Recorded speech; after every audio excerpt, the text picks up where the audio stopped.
খবরদার, রহমানের বান্দারা অন্যের রক্তে নিজের হাত রাঙায় না।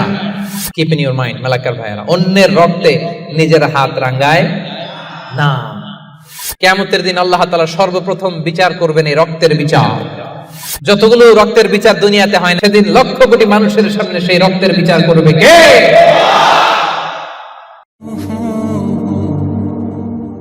ওয়ালা ইয়াকতুলুনা আন-নাফসা আল্লাতী হারামাল্লাহু ইল্লা বিল হক। রহমানের বান্দারা অন্যায়ভাবে কাউরে মারে না, রহমানের বান্দারা হত্যা করে না, রহমানের বান্দারা কখনো খুনি হয় না, ঠিক কি না? ওয়ালা ইয়াকতুলুনা আন-নাফসা আল্লাতী হারামাল্লাহু ইল্লা বিল হক। খবরদার, রহমানের বান্দারা অন্যের রক্তে নিজের হাত রাঙায় না। Keep in your mind Malakar ভাইয়েরা, অন্যের রক্তে নিজের হাত রাঙায় না। ওয়ালা ইয়াকতুলুনা আন-নাফস, আল্লাহ নাফস শব্দ ব্যবহার করেছেন, প্রাণ হত্যা করে না। মানুষ